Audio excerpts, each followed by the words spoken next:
Have you ever driven past a Texas roadside cemetery at night and felt like someone was watching you? People across this state swear they've seen lanterns moving through the graves, children's laughter where no children rest, and figures waiting by the highway. Welcome to Mr. Night Spook. To my fellow Texans, these stories are part of your land. And to everyone else, tell me in the comments where you're watching from and what time it is right now. Too many of you enjoy these tales without subscribing. Don't make that mistake, because the next ones will take you even deeper into the dark. This was the beat when the sensible part of me started yelling.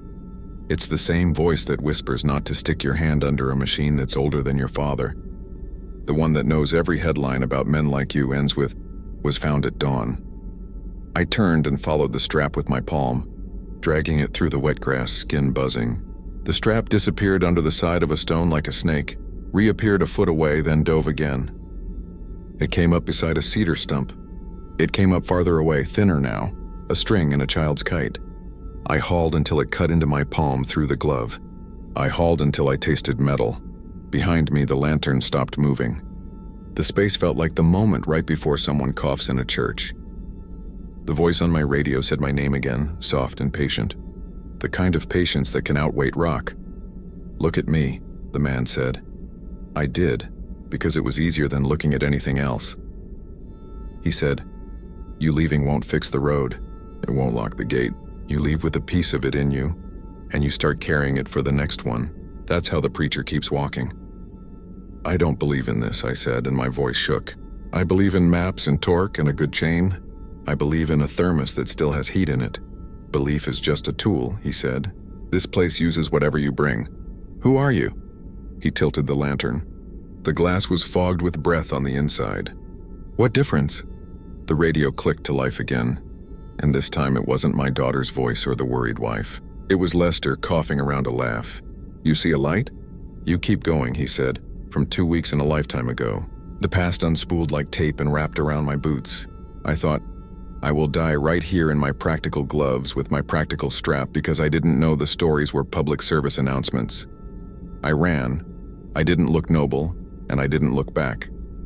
The strap burned a line across the graves as I ripped it free of wherever it had found itself. The wet grass grabbed at my ankles. The chapel's ribs cut the night. I aimed for the place where my hazards punched their little red fists through the dark. For a breath, the fence wasn't there. Then it was, and then I was between its teeth.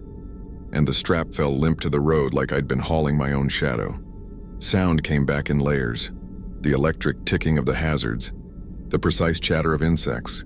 The slow nod of the pump jacks. The wind remembered my name. The pickup's headlights bleached the dust, and somewhere a coyote decided against singing. I stood there with my chest hitching like a bad starter and felt in the pocket where my watch lay. The cold knowledge that the second hand was still pointed at 12.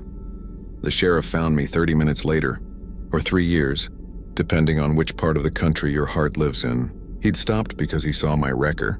Hazards punching holes in the dark. He waved a flashlight beam around like a wand and took a statement he didn't write down. The pickup's owner, he told me in that soothing way men learn when they need you to calm down, had probably hitched a ride and forgotten to call home. "People do stupid things," he said. "They get spooked. Or they don't. Car's fine, everything's fine. Go home, Macria."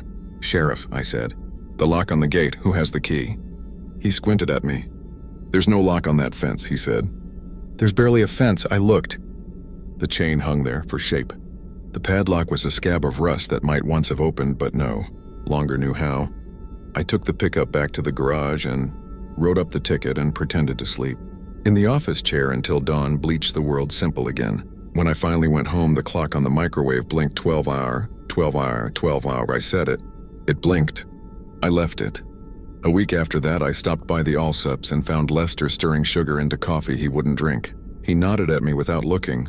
"You see it?" he asked. It wasn't a question so much as a permission. "I saw enough," I said. He breathed out long and sore. "They put a new stone out there sometimes," he said. "No one sees it done. Just there it is. Fresh name. Folks try to remember the person. Can't quite bring the face to mind.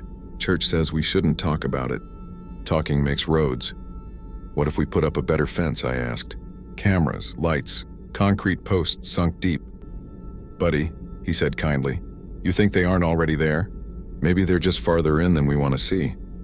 That night I tried to call the wife whose voice had come through the dispatcher. The number didn't exist. Not disconnected, never had. I checked the ticket book. The page with the pickup's VIN had a smudge where the number should have been. I held the paper to the light and saw my own name under it, faint as a watermark. Sometimes I wake around 2 a.m. because bodies keep their own calendars. From the bedroom window I can see the flat country shouldering up against the horizon. If the night is clear, there's a glow there. Not town and not lightning. It sways, not like a person walks, but like a lifted hand that doesn't need an arm. I tell myself it's a pump jack's indicator light or a tanker easing down a side road. Then my watch ticks wrong in my palm, and I remember grass wet with no rain. I still take the late calls. Folks say I'm good at it. They say I sound calm on the phone. I carry a new strap coiled behind the seat like a sleeping snake, and a thermos I pretend warms me. When I pass Junction 12, I keep my eyes on the center line and let my hands tighten on the wheel the way you do when a truck pushes wind at you. If I see a light out there drawing its slow circles among the stones, I don't follow. I don't even brake, but I do glance at the mirrors because habit is also a kind of prayer. The road hangs long and empty behind me, except sometimes for a breath I think I see a second set of hazard lights just past the reach of my own, winking red and patient, waiting on somebody to come back. And the strangest part isn't that I don't pull over. The strangest part is the little swell of relief I feel, like something faithful is still back there, keeping time for me, until I'm ready to forget which way I was going. I used to take the oil field calls nobody wanted.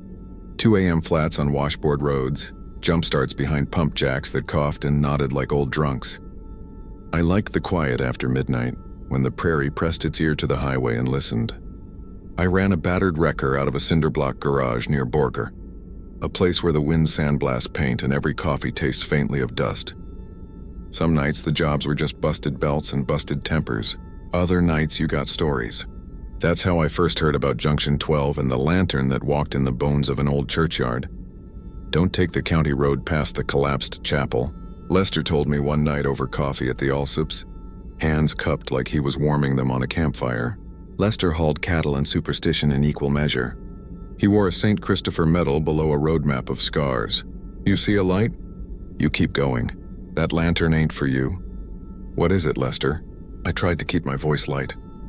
I had dead batteries to deal with, not dead preachers. Some say a preacher used to wave folks across when the floods came, he said.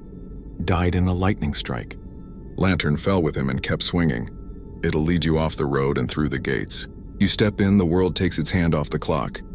I laughed because laughter is cheaper than fear, but I tucked it away like a lug wrench. You file a lot of odd-shaped things in your head when you work the night shift. The call came 2 weeks later, while the wind moaned across the radio antenna and bugs pinged the windshield. Woman's voice thin with worry. Husband not answering. His phone pinned itself to a dot near the county road and a little gray square that used to be a church. Abandoned pickup reported. Headlights on. Doors open. No one inside. I told her I was already rolling. The turnoff to Junction 12 is hardly there. Just a suggestion of gravel between Saltbush and Mesquite. The shoulder drops off like a shrug. Pump jacks worked in the distance. Black iron metronomes counting out the night. The air smelled like hot pennies and creosote. Far off, heat lightning stitched purple seams into the clouds. The chapel stood beyond a curtain of cottonwoods or what was left of it. Roof long gone, ribs of timber poking up like a dead horse. The cemetery fence leaned hard to one side, a rusted jaw missing teeth. The gate wore a chain and a lock, except the chain was looped loose, like someone had fastened it only for the shape of the thing. The pickup was nose in toward the ditch, both doors yawning, dome light throwing a sick little square onto the dust. Country music still whined from the speakers, not a station so much as something trying to be one. Fiddle scraps, a voice eaten by static. The headlights pooled yellow on the road, moths jittering like ash. There was a fresh thermos on the floorboard. A phone on the seat, wallpaper, a woman and a little girl with a gap-toothed grin. Wallet in the cup holder. I called out because that is what the living do for one another, even when we know it won't be answered. He wasn't anywhere on the road. He wasn't in the ditch. The pump jacks kept nodding, telling me nothing, and then I saw the light. It wasn't much to look at. Not a beam, not a flashlight. It had a color you don't see in LEDs, the syrupy standing heat of flame behind glass. An old lantern glow with a belly of orange and a rim of blue. It swayed, that was the wrong part. It didn't bob like someone walking. It drifted. If wind could learn to carry a light, if gravity could forget its job, that's how it would move. Out beyond the fence line, out among low stones with their faces turned to the moon, it tipped and straightened, tipped and straightened. It was not coming to me. It was moving away deeper into the graves. Hey, I called, because if that was a person, he needed to answer for this mess. You can't be in there. Cemeteries closed. The lantern stuttered as if shrugging. Then it kinked left and slid behind a crumbling angel, reappearing a breath later, farther in. I know the rule. Don't follow strange lights into places with names like Junction 12. But I had a man unaccounted for, and a wife's quiet panic clinging to my sleeve. Also, I had been living lately like nothing much mattered. The divorce had emptied the house of noise and photos, and when you come home to nothing, you might as well stay out. Sometimes that's the most dangerous thing. Not belief in ghosts, but the absence of belief in anything else. I killed my engine but left the hazards pumping red into the dark. I slung my tool bag over one shoulder and unclipped a tow strap, feeding it through the fence and around a post, looping it twice, then twice more. It was stupid theater. A Boy Scout lifeline I told myself would keep me honest. The strap went taut as I shimmied through the gap and into the thin grass where the stones grew. Inside the fence, sound changed. It was like closing a door made of weather. The road hush died. The pump jack's clank went small, like they were across state lines. My own breath sounded damp, like basement air. The names on the closest markers were half-eaten by lichen. The dates so far back you forgot what they meant. A field mouse darted between weeds and vanished into a hill of dirt that had slumped away from a grave, the way sleep slumps from a face at dawn. "Sir?" I called again. "You can't be..." The radio on my belt hissed, coughed, and then so soft I almost missed it. "Easy now." I turned the knob. "Who is this?" Hiss. Then, like a voice heard through rain on a tin roof, "Keep to the path." There was no path. There was only the lantern. It slid past a cedar whose trunk had split and rotted, leaving a black throat. It paused as if waiting for me to catch up. I felt the tow strap tug at my waist where I'd looped it stupidly like a belt. I felt silly and relieved in equal measure. I wrapped one gloved hand on it and stepped forward. Do you know the way a storm smells when it's been waiting all day to break and finally chooses you? The graves exhaled that. Old water and stone and the bruised green of turned roots. You can talk yourself into anything out there. You can say the lantern belongs to a caretaker, a hunter, a kid with a prank. You can say the preacher's just a story. Then you find the gate of a rusted family plot hanging open, and inside it a new stone that isn't new at all. Edges crisp, letters sharp, but with the patina of 50 summers. McCrea, it said. Under the name, a birth date that made sense, a dash, and then nothing. My own name sits wrong in my mouth, tastes like pennies when I read it on a bill or the return address of a letter I'll never send. But there it was. I set my jaw and kept moving. The lantern rose and fell. It drew me past the ribcage of the chapel, where swallows had nested high in the beams, their tiny bodies a rustle of paper. It drew me along until a shape resolved from the dark. A man in his 50s, lean from a lifetime, throwing chains and easing tires onto rims. He wore a cap with the logo of a feed store in a town that closed 15 years ago. He stood with his back to me, the lantern hanging from his hand. When he turned, his face wasn't what I expected. It was ordinary, weathered, kind even, like the faces of men who tell you how to fix your truck while keeping a hand on your shoulder so you don't die under it. "You shouldn't have come," he said. His mouth hardly moved. His voice arrived like a memory you didn't know you kept. "But since you did, keep to the short places. What is this? Where's the man from the pickup?" "You're doing that thing men do," he said, and his eyes were sad. "Making a rope out of a question so you can pull yourself somewhere you already are. Buddy, I can call the sheriff. We can sort this out right." He lifted the lantern, and in its soft breath I saw more people. A woman in a denim jacket, a boy with a Wichita State hoodie. Their clothes were wrong in small ways, the way old photographs get wrong. The denims weave too coarse, the hoodies cut too square. They stood where the grass had forgotten to grow. They stared past me to the fence like dogs guessing at thunder. "I'm here for somebody's spouse," I said. "I'm here for somebody's dad." "Everyone is," he said gently. "It's how you enter." It's not how you leave. I don't know what I would have done then, lunged, begged, swung a wrench.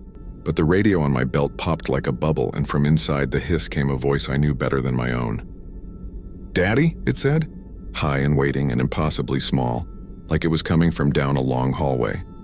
I hadn't heard that voice in years. Kids outgrow the places they stand and the names they call you from. The man with the lantern watched me like someone watching a bridge take one too many trucks. "Don't," he said. "It's not your child that calls you. It's the part of the dark that knows the shape of your want." I took one more step anyway.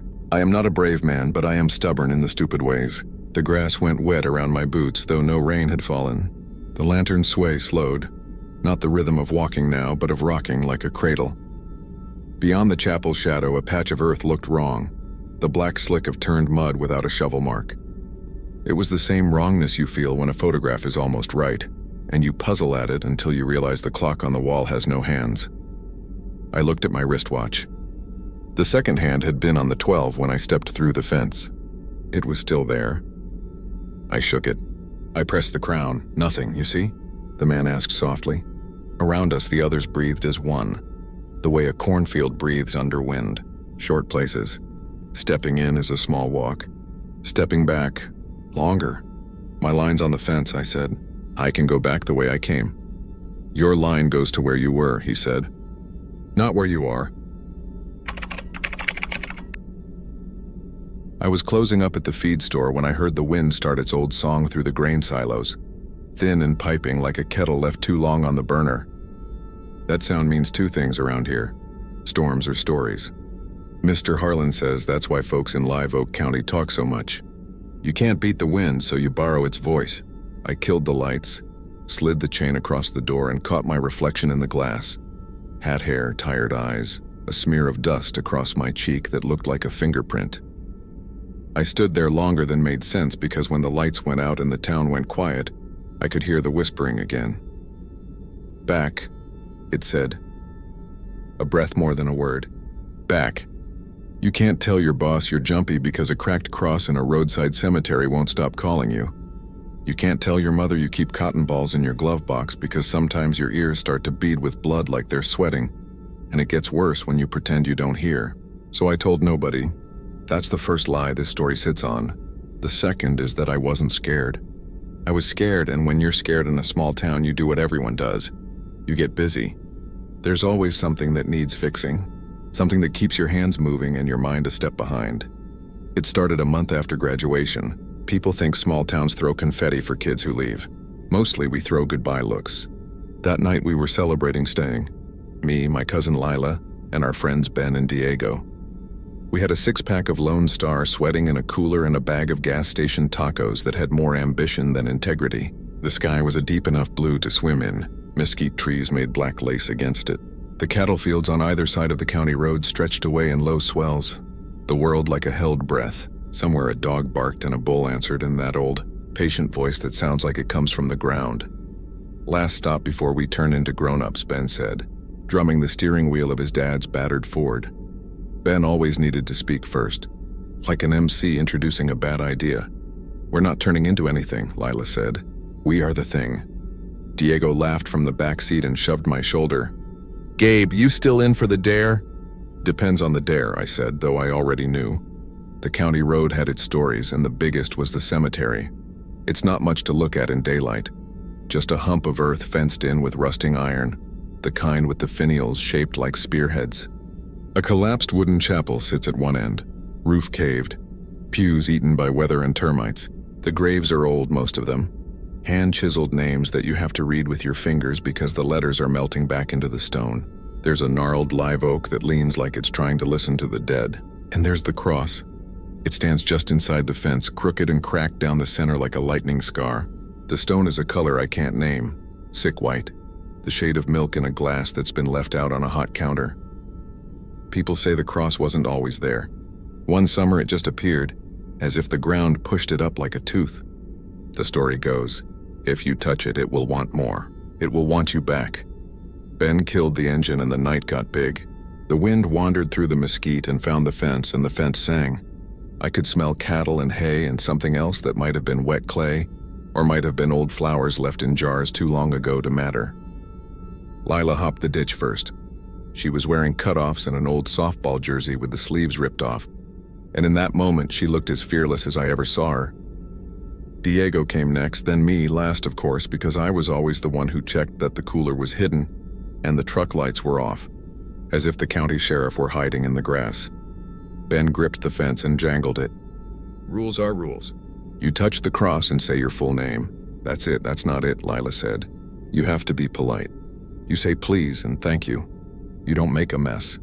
"Look at you, ready for ghost etiquette," Diego said, but his voice had gone thin around the edges. We all felt it. It's like walking into a cold church on a summer day. The temperature drops in your bones, but your skin sweats anyway. We didn't open the gate. There wasn't a gate. Or there was once and it was gone. The iron pickets were bent at one place lower than the rest, and we swung legs over, flashlights bobbing. My beam picked out the cross, the crack like a grin. Close up, I could see the surface was pitted, pockmarked. It smelled faintly of pennies and something medicinal. The wind dipped, and the night had a moment of hush like a held breath. And in that hush the cows shifted in the field, and the fence sang once more, soft as humming. Ben touched it first. "Benjamin Carter," he said, and because he was Ben, he added, "You got nothing on me." Diego went second. "Diego Renteria," he said, quiet and respectful as a librarian. Lila pressed her palm to the stone and closed her eyes like she was tasting a memory. "Lila Mae Turner," she whispered. Then she kissed her fingers and touched them to the crack, which felt, I admit it, like showing off. I didn't want to be last. Last makes you weak. Last makes you the one who's already seen what can happen. But there we were. I put my hand on the cross. The stone surprised me with its warmth, like someone had been leaning against it. "Gabriel Ortiz," I said. The wind picked up and shoved through us. Not around, through. I felt it finger my hair and worm into my ear and pull something thin and private out of me, like a thread. The flashlight beams jittered over the slabs and the chapel in our shoes. "Okay," I said, because the muscles in my legs had turned to twine and I wanted them back. "Okay, we did it." "Picture," Ben said. "No," Lila said, and it landed so hard that even Ben shut up. We left the way we came.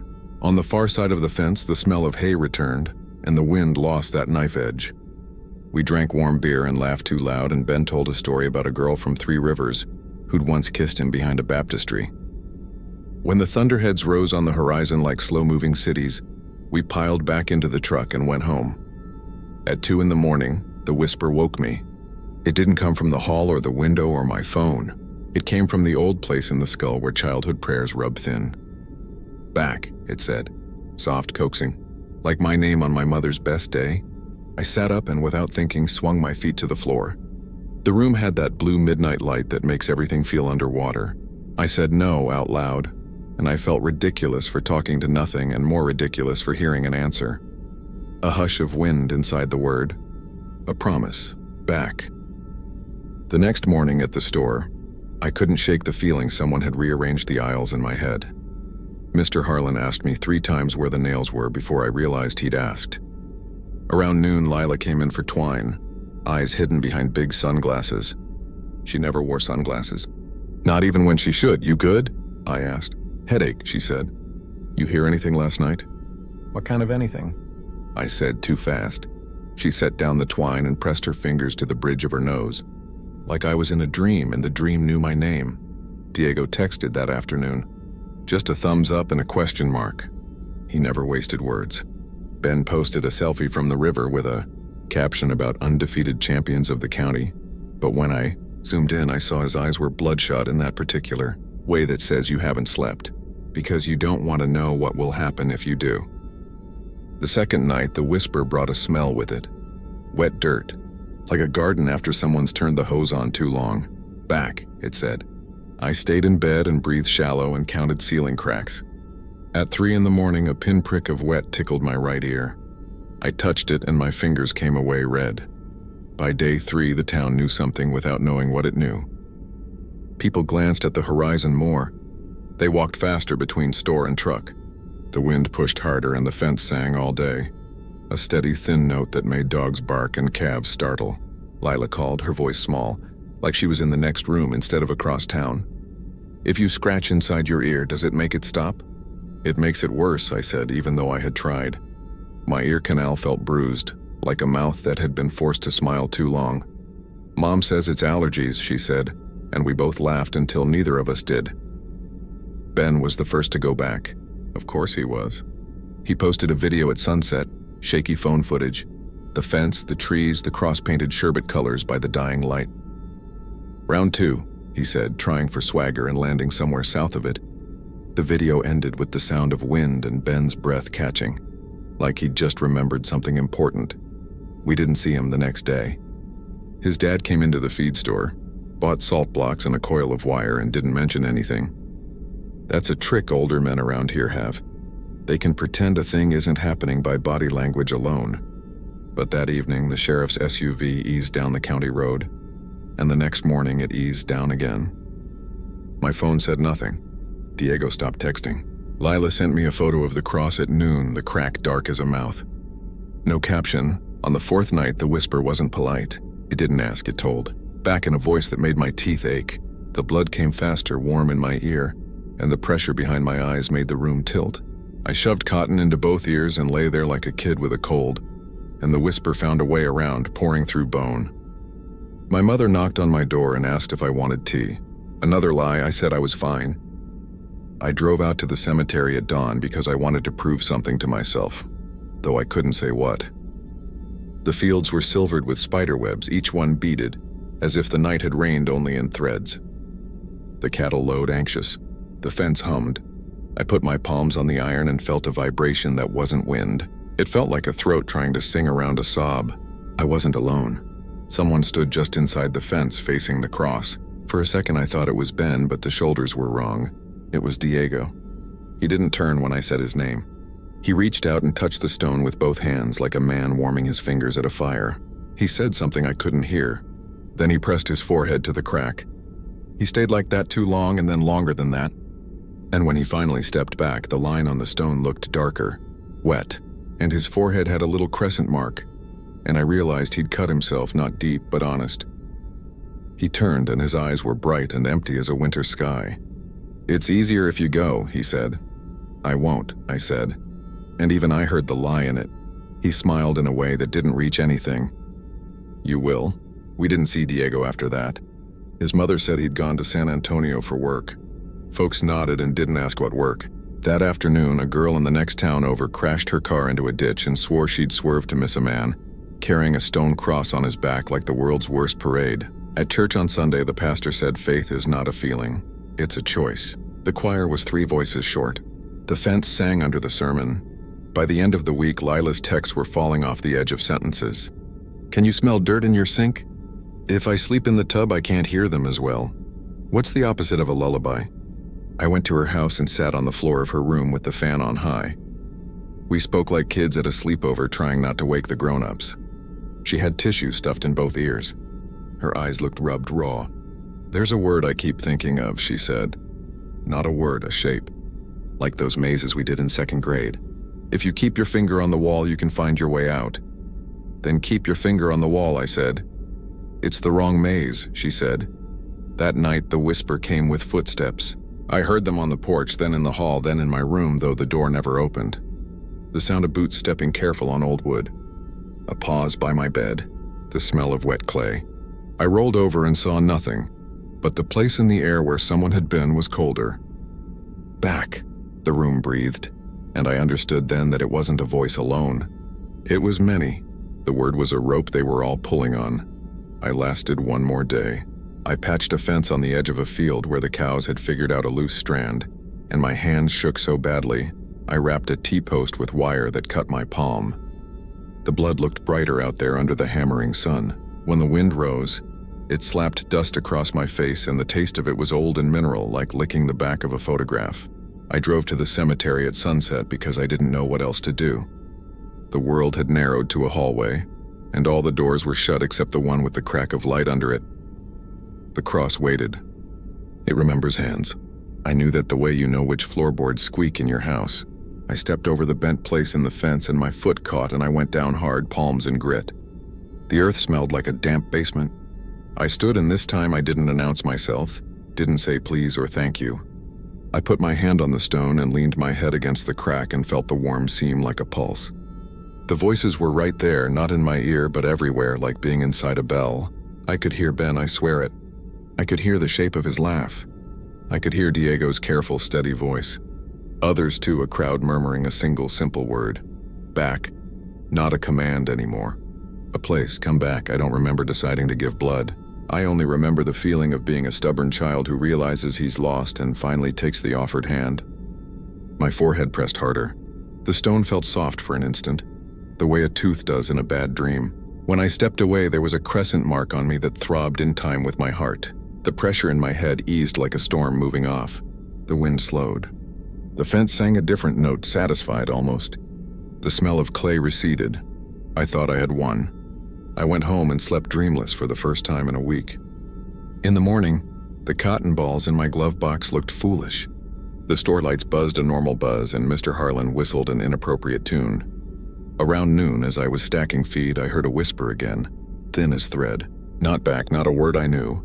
It was my name stretched out into its pieces. Gabrielle. Like my mother, yes, but not like her voice. Like her mouth moving with someone else's breath. Lila didn't come by. Her mother called me that evening and asked if I'd seen her, and I said no, but her voice said she already knew. I drove to the cemetery and stood outside the fence because I had the sense, maybe too late, that I shouldn't go in alone. The cross looked unchanged. That's the thing about these places. They don't mark time the way we do. The crack might be wider. Or it might always have been like that. The live oak bent further, or maybe I noticed it more. The wind fussed with my shirt and then let it be. I thought I heard, faint and far, a new voice in that chorus. It could have been Lila. It could have been the fence. I'd like to tell you we learned a rule that saved us. Don't touch or do touch or say this name or say none. But rules are for games played by neighbors. This was a border, and borders take what they take. Folks in town don't speak about the cross much now. The sheriff doesn't ease by so often. The pasture gates are kept oiled. And if someone asks me why I keep a strip of red cloth in my pocket, I'll tell them it's a habit from when I boxed in high school. I'll tell them it's lucky. What I won't say is that some nights the wind rises and the silos sing and the house goes colder, and my ears prickle with a memory that isn't quite pain, and a word that isn't quite a word gathers itself in the corners. If I stand very still, I can tell it's waiting to see what I'll do next. I keep busy. I fix what's broken. I check my reflection in the dark glass and make sure I still look like a boy who never learned to listen to the weather. And on the worst nights, on the very worst, I drive the county road and pass the cemetery without turning my head.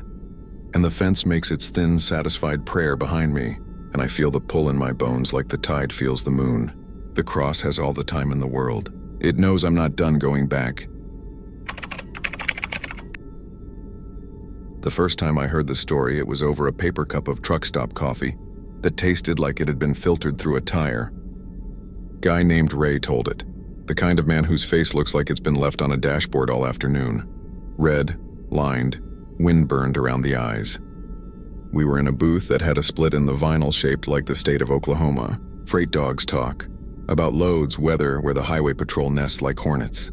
That night the talk hooked around to sleep, and where a man can catch some without getting robbed or ticketed. And Ray said, anywhere but the place, with the bent stones, and he looked out through the grease-smeared window like the road itself might lean in to listen. I'd been running, south out of Amarillo with a load of replacement windows, the kind that promised to seal out winter and somehow never do. The route was long and the day was longer, and my head had that cottony feeling like my skull had been lined with old sweaters. I wasn't looking for a ghost story. I was looking for 20 minutes with my eyes shut and a chance for my heart to stop drumming at the tempo of the tires. But when a man like Ray lowers his voice, even the fry cook leans in. There's a cemetery on County 12, he said. Low fence of field wire, stones that lean like they're trying to hear you. You pull over there and you'll sleep hard as dirt. But don't. Why? I asked. Sometimes you ask because it's polite. Sometimes because the little kid in you wants to whip open the closet and yell boo, because you wake up dirty, he said. And only then did he chuckle like he wished he didn't have to. Under your nails, in your teeth, and something you dug ain't where it was yesterday. He told it like a man who wanted to be argued with, and when nobody did, he shrugged and slid out of the booth. He patted the pocket where a nicotine patch should have been and wasn't. Anyway, he said, it's just a story, and he left it there, like a coin you don't want to bend for. I wasn't superstitious enough to detour. I was tired enough to pull off where the shoulder widened and the grass began, so I did. County 12 is the kind of rural track that feels like a decision someone regretted. 2 lanes, tar snakes in the cracks, cotton fields turn to dust when the wind leans too hard. The cemetery was a small patch of kept land holding back a sea of weeds. There were flowers made of tin that spun in the wind and rattled like a pocket full of screws. The stones did lean, but it looked like a plain old story. Time, sun, soil, and the cheap concrete bases you get when a family's money runs out. A big willow slouched over one corner. The last light went copper and then slid away. I set the brake, clicked off, and the world rushed in. Cicadas, wind on wire, a far-off dog testing his lungs against the dark. I put the seat back. I told myself 20 minutes. I told myself I wouldn't dream. Funny thing about promises you make to the softest part of your brain, they won't sign them. The dream was not a dream at first. It was work. A shovel was in my hands, the kind I carried for emergencies and used once to dig a friend's truck out of an early snow. The blade slid into soil that felt human warm, and the smell came up heavy. Mineral and old leaves, something sweet like cut roots. The headstones were right there, silent men shouldering one another. The moon was a fingernail. I had a rhythm. I lifted and threw, sweat running into my eyes like I'd stood too close to a frying pan. Somewhere a bell rang, quiet at first and then close enough to make my teeth sing with it. A lantern moved at the edge of the willow's shadow, slow, patient, a heartbeat made of light. When my spade struck something hollow, the echo rode up the handle into my bones. I knelt and cleared. The lid I uncovered didn't look like any coffin lid I've ever seen in a movie. It looked like a door the ground had grown over. My mouth was full of grit. I spat. It was black on my tongue, and something about that made me want to cry. I put my hands on the door. I lifted. I woke with a sound in my throat I hope nobody else ever hears themselves make. I tasted dirt. There was dirt under my nails and packed into the ridges of my palms and smeared on my steering wheel like I'd been blacking the tires. I touched my hair and brought down a small shower of grit. Between the graves, yes, an open hole yawned, the earth thrown up in shoulders around it. Fresh, dark, the kind of hole that makes your knees feel borrowed. A prank, I decided. One of those small-town games they play on city fools. Maybe there were kids crouched behind the willow laughing. I stuck my head out and listened. The night said, cicadas, wind, dog, and now, slow, the tiny tick of my metal truck cooling down, like someone counting seconds with a fingernail. I closed the window. I started the engine because the human animal is strong but not always clever, and then I drove and did not stop for 30 miles. The story would be easier if I said I never went back. It would be truer if I said I couldn't stop thinking about it. I washed my hands twice at the next stop, and there was still dirt in the moons of my nails. In the morning, with daylight as a kind of disinfectant, I told myself I'd slept-walked. I don't, but there's a first time for everything, right? I watched my fingers on the wheel. I found myself picking at them, a nervous habit I thought I'd quit in middle school. In the corner of my mind, a bell rang, and each time I shook my head to dislodge it, it only set the sound deeper. 2 weeks later, I took the same route. The sky was bruised blue with thunderheads that stayed polite and didn't break. I told myself I'd pass right by. I told myself I'd glance, and that would be it. The shoulder widened, the field wire glimmered, the willow hunched like it was cradling a secret. I slowed anyway. You don't ever want to admit the line between curiosity and compulsion, because once you draw that line, you see how often your feet are already on the wrong side. I pulled in. In the daylight, the cemetery looked smaller, like a photograph of something you remember as larger than life. There were the tin flowers spinning and tattling. There were the tilted stones, and there was a new marker near the back, pale as bone against the reddish soil. It had my last name. Not a common one. Not a Smith or a Garcia. Mine. The first name was an initial, like a shy suggestion. The date was blank as an unsent letter. I put my palm on the concrete and felt the warmth the sun had put there. Could have been any practical explanation. A family with the same name. A coincidence. The hole I dreamed of was filled now, tamped and smooth and crowned with plastic roses that hadn't been there before. Somebody had done work. Somebody had finished what I had started. "You seeing this?" I said aloud, and my voice sounded like I'd taken a hit to the throat. "Everybody sees it eventually." The voice came from behind me. I turned, and a man in a tan uniform with stars on his collar and shoulders stood with his thumbs hooked into his belt. Sheriff written in a curve over his pocket. He wasn't pointing a gun because he didn't need to. He had the posture of a man who has watched a lot of stupid before breakfast. "I'm not trespassing," I said, "because that's what men say when they feel 12. "You're technically not," he agreed. "Nobody's claimed this ground in 30 years. The church lost its tax-exempt status and its steeple in the same storm, but I'll tell you the same thing I tell the others. You should go." "The others?" He looked past me toward the stone with my name and lifted his chin in the direction of the willow, like a man nodding to a neighbor he'd rather not wave at. "A dozen I know about. Maybe more I don't." They pull over. They wake filthy. They get curious. They see one like that. He squinted at the marker as if reading the dates off a hawk's wing. "Some of them come back again. Why? It came out quieter than I meant it to." He considered the field beyond the fence where the wind pushed waves through the weeds. "There was a man," he said. "Gravedigger. That's what folks called him. I never knew his given. He buried people here when this place had money. You used to see Sunday hats and hymnals out here, families with casseroles waiting at home. Then there were fewer families, and the gravedigger kept working. He dug in heat that made dogs go under porches. He dug in winter when the clay went stiff as iron. One day he went down himself. Stroke, maybe. Heart. Found him with his hands on the handle like he didn't know how to let go. After that we had holes, one every week or two, like a job site that never shuts down. Folks say he's still punching the clock. He needs help is the way they tell it. Or he wants company." "That's a story," I said, though the taste in my mouth said otherwise. "Yep," the sheriff said. "It's a story. It's also the simplest explanation for something I don't like explaining."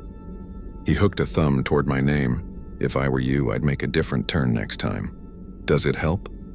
I asked, and the sheriff's eyes flicked to mine in a way that said he'd expected the question sooner or later. "Sometimes," he said. "Sometimes they never see it again. Sometimes they start digging in their sleep. Folks call from Abilene or Lubbock to say they woke up bleeding from under their nails like they'd been clawing at wood." One man called from his bedroom closet. He said he was standing in dirt. "You want a citation? I can give you a citation for loitering. Might be the only thing I can do for you." I left. I wanted to laugh at myself at 70 miles an hour and did a little, though it sounded wrong and cut off quick. In the mirror, the cemetery shrank to nothing. The world got normal again. Billboard for a fireworks stand. A dead armadillo on the shoulder like a turned-over football. A radio preacher promising to fix your insides for a small fee. I made my delivery. I ate a burger at a place where the waitress called me Han and meant it the way a nurse means a pat on your arm. I washed my hands harder than usual and felt relief when nothing dark ran down the drain. You can convince yourself of anything in daylight. Night is where it gets slippery. The second dream came right on time, like a bill. This time I knew I was dreaming, and that knowledge didn't help. The shovel handle was warm, worn to the shape of 1,000 grips. The lantern moved in a way that suggested a man whose shoulders were tired and would always be. I wanted to stop. My back had that bar of pain across it that makes you move like an old man on a bad stare. "Just a few more," a voice said, and I couldn't place whether it was inside my head or outside my ears. It had the dusty patience of a farmer weather-wise to drought. "Don't quit on me. Don't make me finish alone." I woke with my heart jackhammering. The sheets in the sleeper were damp and gritty. A crescent of dirt had formed at the corner of my mouth like the mark of a cigar. I turned on the dome light and stared at my nails. The moons were full of darkness again, but this time there was something else, a tiny splinter in the pad of my thumb. I teased it out with my teeth and spat it into my palm. Wood. Old wood, blackened, soft at the edges like it had soaked a story into itself. I told myself it was a sliver from a pallet. I told myself a lot of things. By morning, I couldn't tell which were jokes and which were prayers. I called the sheriff. I don't know why. Maybe it's a human thing. We want somebody in a badge to tell us our ghosts are really trespassers who can be ticketed. He picked up with his last name and nothing else, like he'd been answering since the switchboard days. I said. It happened again, and he was quiet. "You home?" he asked. "No," I said. "On the road." "Where?" "Near Clovis." "Then don't come back this way." He said it simple, and each word was a fence post in hard ground. If you keep sleeping, it keeps digging. If you keep driving, maybe it forgets you. That's the unscientific advice from your county law. Is there anyone who... I began, and he finished it for me. Made it stop? He thought. I heard pages turning, the cluck of his tongue when he found what he wanted.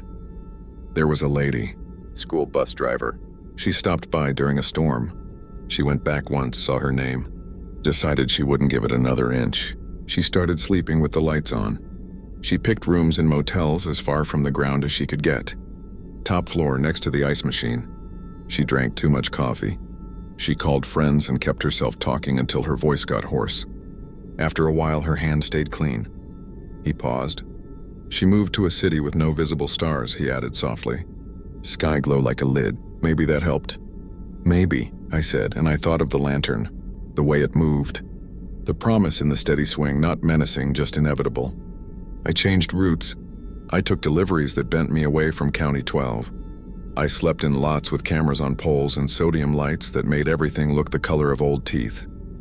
For a while, the dreams thinned to quicksand and I could drag my feet free. I woke once with a smear of mud behind my ear and told myself it was sweat drying dark. I said it enough times to almost believe it. Then my dispatcher laughed and said, "You're in luck, cowboy. Shortcut down County 12 will save you 30 minutes. Take it or don't, but the clock's ticking."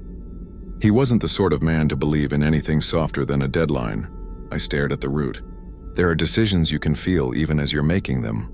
Little notches in the timeline where a different choice would fork your life like a river around an island. I said sure, and felt the notch go by under my tires. Late afternoon again. The willow again. The fence wire shook in the wind, drawing a line you could trip over with your eyes. I parked because behind that word sits everything you don't say out loud. The sheriff's cruiser was already there. He wasn't in it. He stood by the gate, hat in his hands like he was attending a service. When I climbed down, he looked at me the way men look at people they've warned. It's not anger. It's a sadness with a spine. Don't, he said, one word. It should have been enough. I think I have to, I said. And even hearing myself, I wanted to slap that voice out of my mouth. If I look at it, maybe it stops looking back, he sighed. That's not usually how it works with things that dig. We went in together. The grass made that whispery sound dry grass makes when ankles pass. A mockingbird clattered somewhere close and then launched into a different bird's song like it was switching masks. My stone was waiting. The blank date had not changed, but the cut of my name looked deeper, like a finger had traced it.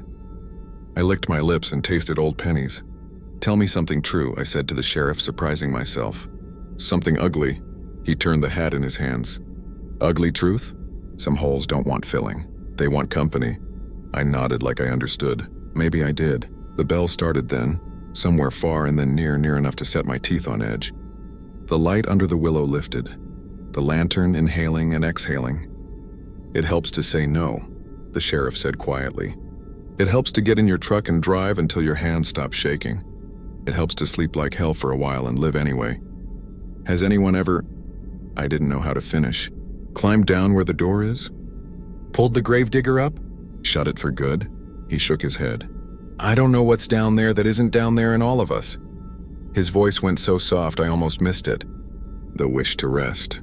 The wish to make somebody stay with you while you do. The sun slid behind a cloud. The world went the color of dust and old paper. The lantern swung, and God help me, it was a kind swing. Like the movement an old man makes when he is telling you a story he has told so often the words have worn smooth. I felt my feet move. The sheriff put a hand on my arm. Hey, he said. Hey, I stopped. The kind swing kept swinging, patient as a porch. I looked down at my hands and saw the dirt already there, like the future had reached back to paint the present. The edges of my nails were black half-moons. The pad of my thumb had a new splinter rising like a dark tooth. I'm going, I said. I surprised both of us. I'm going to keep going. The sheriff nodded and his face did something complicated and human. Good, he said. Say it again in your head every time you feel a soft spot in the ground. I walked away. I didn't look back because I knew if I did, the lantern would be closer. I climbed into the cab on legs that felt like the wrong length and fired the engine. I pulled out and the willow shrank in the mirror and then sank. The road took me like a stream takes a leaf. The bell rang once more, thinner than before, and then went quiet. I still drive.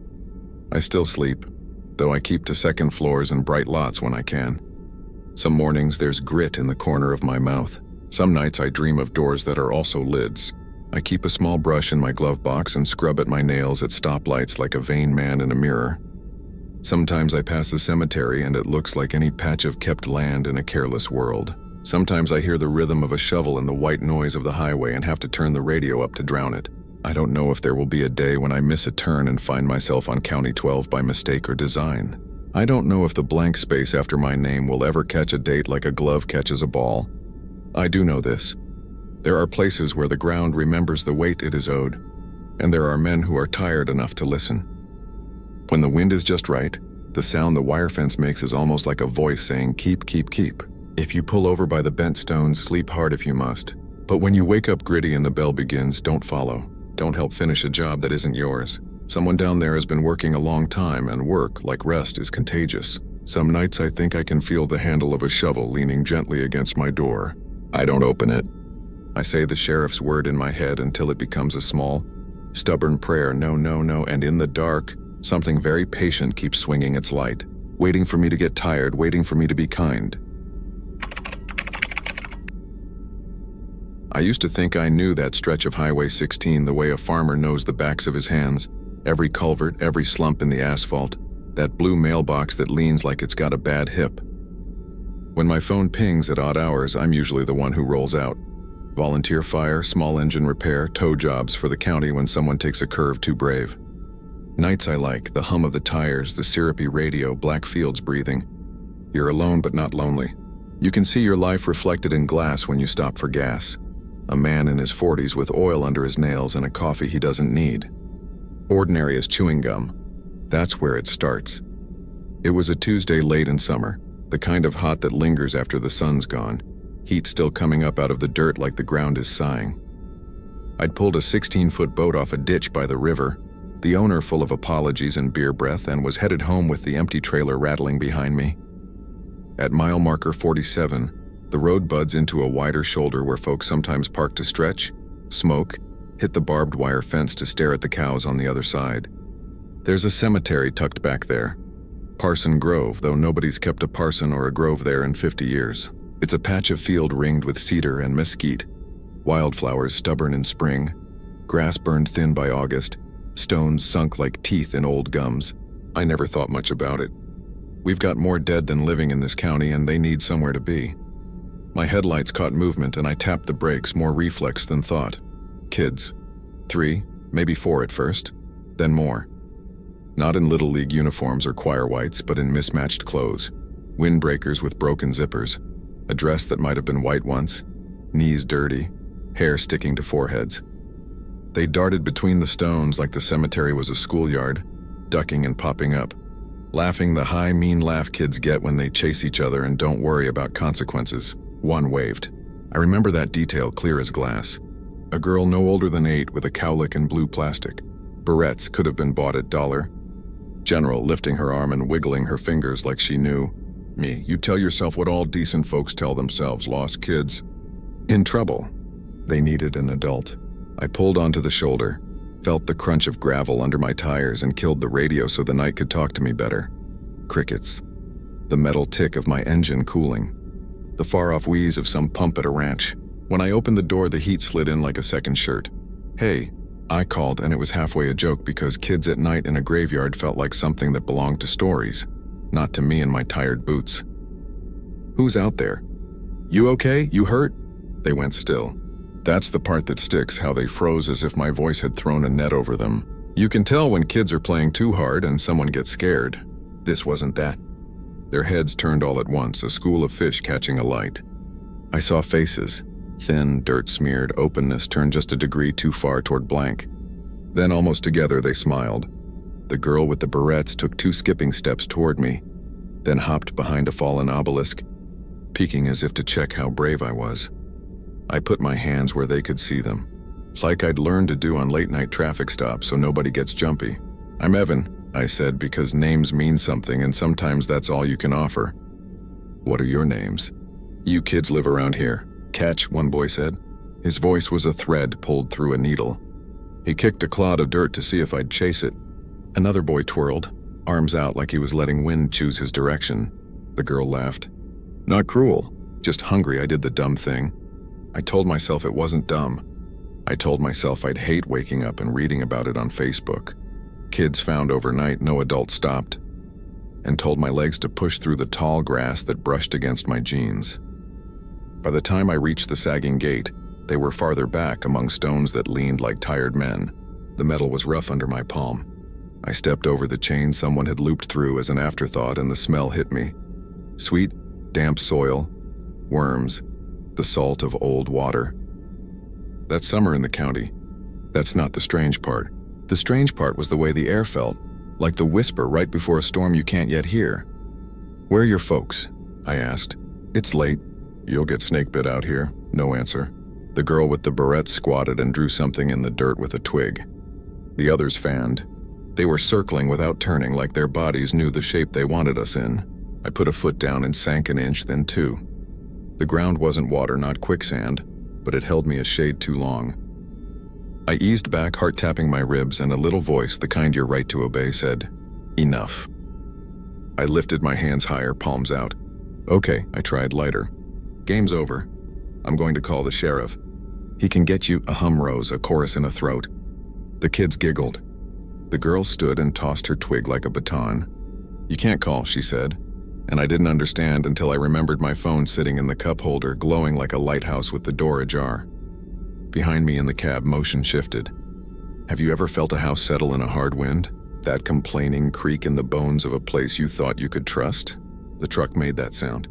A shuffling inside. I turned on instinct and jogged back through the gate. The girl clapped like I'd done a trick. My interior lights were on, casting a weak egg yolk glow. The bench seat, cloth with a tear I kept meaning to patch, wasn't a bench anymore. It was a sandbox, a flower bed overturned. A piled, crumbling hill of damp earth 3 inches deep. Little mounds where a knee might press. Little troughs like finger rakes. Tiny handprints smeared the inside of the windshield and the passenger window. Prints too small for any child I've known. The marks of hands that had been working a long time in a long place. Soil formed a ridge along the back of the seat like something had been scooped and dumped. Scooped and dumped. The smell was rich and sour and, worse word, eager like fresh-turned graves. I stood there dumb as a cow by a fence, my mind skipping its gears. The kids were at the edge of the light peering. Someone exhaled and I realized it was me. I set my jaw, slid into the truck, and slammed the door so hard the mirror rattled. The steering wheel felt clean in my hands. When I turned the key, the radio burbled back to life mid-song.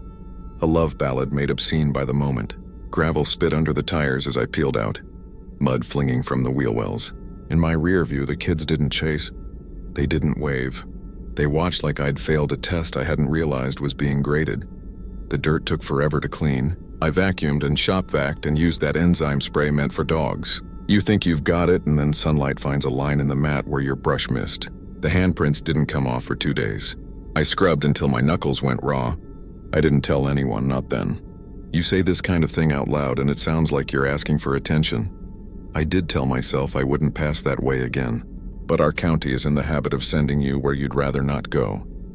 2 weeks later, Mrs. Jameson's Pontiac refused to start at Greenie's feed, and I went out with the jumper kit.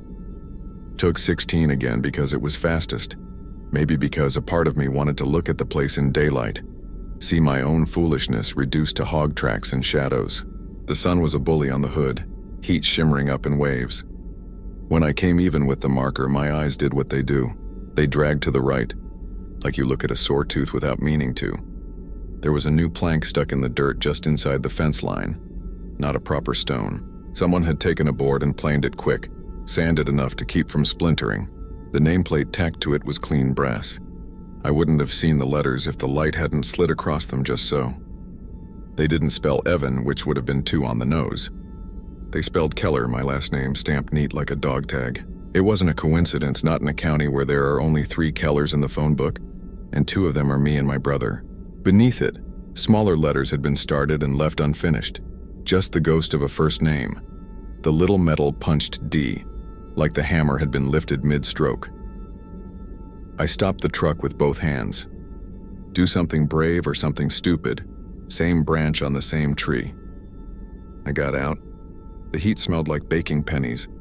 My shadow slid over the fence. I told myself I'd walk to the plank, I'd tug it up. I'd take it straight to the sheriff and say, "Here's your prank."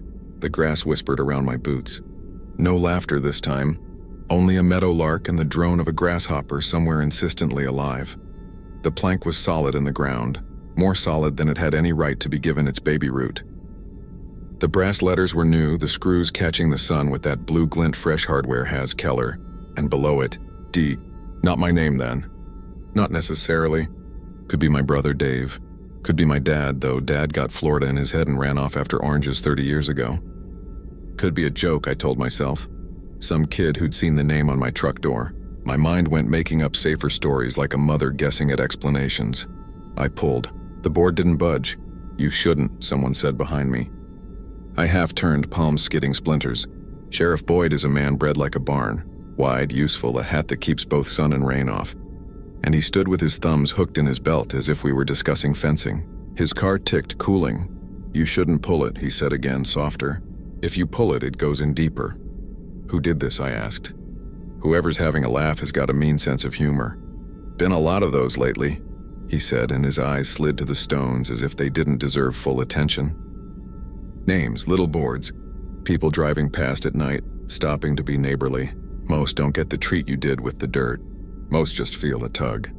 Something small. Next week they come by and there's a board with their last name. The week after they don't come by. He said it like an officer who has run out of paperwork to file under missing persons and now writes under weather. Old-timers tell it like a bus went off the low-water bridge back in '73 and half of Deerfield Elementary went down with it. You know old-timers. They braid facts and fear for rope. Some of it's true. A bus did slide, though only a few kids died. That was enough. Folks brought casseroles that summer until the casseroles ran out. "I saw them," I said. "The kids." He nodded once, surprised but not very. "They play. That's the worst of it." We stood with the bugs ringing our heads and the fence cutting a line between us and the grass as if a line mattered. He told me the officially unofficial story. How some parents insisted they heard little feet in hallways for months. How bats nested under the bus bridge for years like something about the air was softer there. How boys dared each other to run past the graves, and how some nights drivers swore they saw kids making the cemetery into a recess yard. "They're not mean," Sheriff Boyd said, and then corrected himself without changing his tone. "Or they don't understand mean. They're empty the way old houses are empty, ready to hold something if you bring it in." "I didn't bring anything," I said, defensive as if he'd accused me of shoplifting.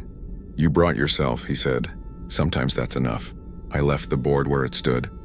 I told myself I wouldn't go that way again. That worked the way New Year's resolutions work. Fine until it didn't. You build your life around avoiding a spot of asphalt, and pretty soon your life is a circle with a hole in it. Friends make fun of you until they stop. The girl with the barrettes came into my dreams in the shy way dreams have when they want to become habits. At first she stood at the edge and watched. Then she took little steps closer. In one of them I realized she had a missing bottom tooth and a scab on her elbow shaped like Vermont. They're just details, but you start to love anything that keeps coming back that close. When the call came near midnight from my brother, I was under the truck, changing the oil with the radio whispering. "You ever see anything weird at Parson Grove?" he asked without hello, his voice doing the dance you do when jokes want to cross the line and don't know if they're allowed. He'd driven home from Amarillo and passed the mile marker because there is no other way to get home from Amarillo. And he'd seen kids. He had stopped because we were raised by a mother who hit the brakes for stray dogs and for Tupperware rolling across the road. He told me he'd gotten out and said, "Hey, y'all okay?" and how laughter had skipped over the grass like stones on a pond. He told me he'd walked to the gate, how the dirt looked freshly turned under the mesquite as if it had recently breathed. "I'm not messing," he said, hearing my silence. "There's a board. It says Keller. It says deep." "I know," I said. In me something let go like a wrench that had seized. "Come to my place. Take the back way." "Think I ought to bring it?" he asked. "The board." "No," I said, more air than voice he didn't show. "You saw that coming, I guess." "I saw it while I didn't. The back way is longer and dark with dips that hide deer until their eyes are on your windshield." The phone stayed a flat dark square. I called and called. By 2 a.m. I told myself he'd driven onto his exes, which he sometimes did like a bad habit. I told myself he'd lost signal. I told myself he'd gone to Waffle House for eggs and shame. I waited until morning, then went to the sheriff. Boyd didn't say, "I told you." He just got his keys. We drove the long way around like people who respect a boundary that doesn't exist. When we rolled up to that wide shoulder, there were tire tracks and there was my brother's cooler abandoned like a clue in a show. The ice had melted to a sad skin. 3 bees worked the condensation. The gate was as it always was. The board was as it had been, the D hammered one blow deeper. The dirt just inside the fence line was messy, the way kids make messes. If you squatted, you could see the shape a body might have made if a body had been briefly there. We squatted, we stood. We smoked a cigarette we didn't enjoy. We called his name because men do the useless before they do the necessary. 2 days later, a trooper found my brother's truck at the far end of the county, parked neat as a churchgoer by a picnic pull-off, driver door open like someone had stepped out and gotten distracted by the view. No sign of struggle. No sign of anything, except 3 small smears on the inside of the passenger window like someone with damp hands had tried to look out and forgot how. Later that week, I saw the girl with the barrettes again even though my eyes were closed. She stood in my yard, which is an absurd thing for a mind to manufacture, and she looked at the tomato plants I hadn't watered enough. She touched their leaves with reverence and with a boredom we reserve for the living. She turned and smiled. "You can bring your toys," she said in a voice like gravel shaken in a pail. "What toys?" I asked, and in the dream I was careful. "I don't have children." "You," she said, as if it explained everything, and ran off into the sound of seed heads ticking against small shins. I started sleeping in the chair by the window with the baseball bat across my lap, which is an action you take for bears and for ideas. I stopped driving nights. The shop lost money. Some customers stopped calling because nobody wants a man who looks haunted working on their brake lines. My mother called from Florida because mothers know even when you lie, and I told her everything except what I couldn't say, which was that part of me understood the impulse in the graveyard, the shape of it, the lure. You think it's a death wish, but it isn't. It's a wish to be understood by something that has no more questions. Weeks pass and our town learns to talk around the quiet. We put casserole pans under the sink again. The board is still there. I pass it sometimes in daylight when necessity snips my roots down to the shortest line, and I don't stop but I slow, and the metal glints. Keller. The D is finished now. The A started. They work tidy, those kids, patient. The wildflowers have browned. The cedar holds that pepper smell it gets in September, clean and hot. The wind thrums in the barbed wire. On some afternoons you can hear laughter if you stand there and mind your business. Like any playground where kids have invented a new rule for tag. You want to know the worst of it? It isn't the handprints or the dirt. It isn't even my brother's cooler sweating by the shoulder like a white flag. It's how sweet the air is at dusk when you pull over and just listen. It's how if you wait long enough, a small hand will find yours in the dark and you'll feel your fingers bend. Not down, not up, but into. The way soil takes a root. You'll feel the tug that isn't cruel, only inevitable. And you'll nod like you've been told a truth you suspected since the first time you watched the taillights ahead of you disappear in a dip and hoped they came back. Sometimes, I drive past mile marker 47 and the sun is just leaving. The sky the bruised color of a ripe peach. In the rear view, I see kids running between stones, playing the game they never stopped playing. One always waves. I keep my hands on the wheel. I keep going. But when I get home, there's dirt in the treads of my boots and the faintest brass taste on my tongue. And if I sleep, I dream of a little 1989 hair barrette clicking shut. A careful sound like a name being finished letter by letter. I didn't know about Trinity Hill the first night I took the board. I knew the road, sure. Everyone around here knows County 7, the way it climbs out of the scrub and runs along those ridges like a bent ruler. But the cemetery? That was a rumor. The sort of thing you hear in the booth at the diner while the coffee goes cool and brown. I'd just picked up the graveyard shift at KTRH, midnight to 5, talking oldies, because the station manager, Connie, said I had the voice for it. "You sound like a man who's awake when everyone else is sleeping," she told me. And there's a compliment in there if you want to find it. First show, I played Patsy and Roy and a little dolly to keep the lonely truckers company. The neon on-air sign lit the dusty glass like a small red sun. Out past the parking lot, where the old shopping mall crouched like a busted jaw, The wind pushed tumbleweeds along the frontage road in lazy, itchy circles. The lobby smelled like old paper and lemon cleaner. In Studio B, we kept the lights low. It's easier to talk when you can pretend nobody's looking. Sometime after 1, a caller came on. No name, just a thin female voice asking if we took requests. "We do," I said, tapping the cart button like I had 100 times in the practice shows. "As long as it's something from the library. We're not set up for streaming." "It's old," she said, "older than any of these records." Then she hummed a bar or two. It wasn't a tune I knew, and I like to think I know my hymns. Mom put me through 2 summers of vacation Bible school, and my ex-wife sang alto in the choir. But this sounded like something you'd hear from the far end of a long hallway, with a piano that had been sitting in the cold too long. It slid up, it slid down, and never quite landed where you thought it would. If you could touch it, it would have been satin with a tear you didn't see until your finger snagged. "I can't find that one," I said, forcing a laugh. I could hear the room tone through the phone, the wet hush of someone standing somewhere open. "What's it called?" "It doesn't have a name," she said, and I swear the line breathed. Then there was a little giggle, childish almost, and the sound of wind. "Turn up your speakers and listen." "I'll sing it again." I reached for the gain and stopped myself. You don't just crank the monitors because some stranger asks. "Tell you what," I said.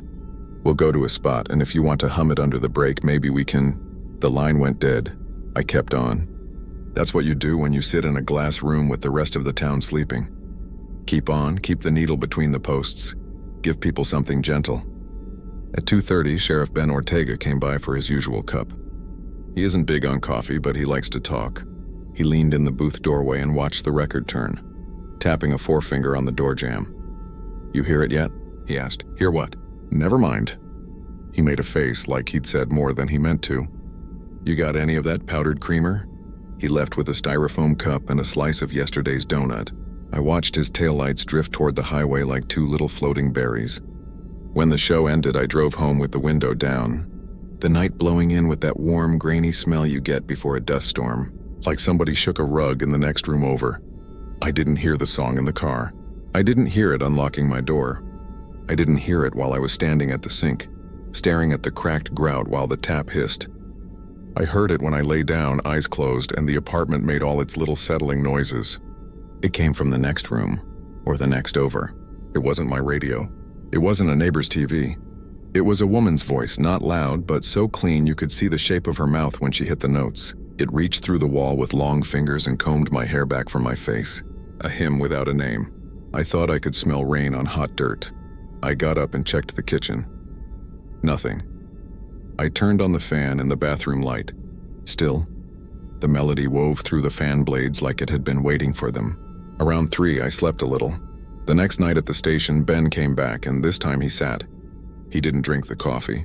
He made tiny circles with the lid and watched me with those tired deputy eyes. He used to teach junior high shop before the funding went sideways. He still has the same way of looking at you like he's waiting for your hands to do something reckless.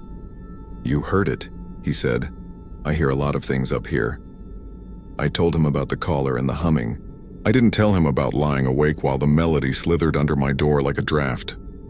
He nodded. "Trinity Hill," he said. "They say if it finds you, that's where it's pulling you to." "I thought Trinity Hill was just a name," I said. "Like the church league baseball team." "It was a town," he said, twisting the cup. "Now it's a field with foundations and a cemetery looking down over it. The church fell in on itself, and the wind keeps moving what's left into new corners. They used to have a choir you could hear 2 ridges away. Preacher had a daughter who sang through a fever until she went still. Folks stood outside the church and listened. Couldn't make themselves go home. They say if you hear her now, that's how she keeps from dying all over again. You believe that? I believe in people climbing fences at night." He rubbed his thumb along the seam of his pants. "I believe in finding them in that top grave like they laid down to nap. I believe in telling you not to go up there." I laughed because it was the easy thing to do. "I work nights," I said. "Not a lot of time for graveyard tourism." He didn't laugh. "Turn up your monitors after midnight," he said. "Just once. If you do, you'll hear her steps in the carpet." That second night, the hymn didn't wait for home. It came at 1:15 in Studio B, slipping under the record and the ads floating on top of my talk. When I took off the headphones between songs, it was louder. Not in the booth, but inside the little place where sound sits before your brain decides it's real. I clicked the lights brighter. The corners of the room retreated like shy animals. I could see my breath in the glass for no good reason, and wiped it away with the inside of my wrist. When I spoke into the mic, my voice sounded like it was standing next to someone else's. "I'd like to dedicate this next one," I heard myself say, "to anyone who can't sleep." The phone lines lit up, 2, then 3. People wanted to know what I was playing under the records. A lady said she'd never heard a prettier harmony. A trucker said he'd had it in his head for a week and he was going to park if it didn't let up. The line popped back to empty each time like a frog into dark water. I went home and the melody followed, little louder now, like the dial had crept from 2 to 3. I told myself it was just the suggestion. You hear about something, you hear it. No mystery there. But on the third night I woke from a thin gray dream and the hymn was right next to my ear, one note behind my breath. The apartment smelled like the inside of a church closet. Old fabric, powdered wood, that mineral tang of water in the pipes that hasn't moved in a while. I drove the ridge road with the windows up and the radio off. Wind shook the car and filled the seams around the windshield with whispering thread. The cemetery sits on the highest knuckle, where the land lifts its face toward the dust and waits. I parked at the cattle gate and climbed because that felt like a challenge, like the hill was daring me to look. The graves lean forward up there, like they're trying to see what's coming. The grass is brittle this time of year, and it rasped at my jeans as I walked. The church below looked like a set of ribs. The roof slumped into itself. The hymn came from the highest stone. It didn't come out of it.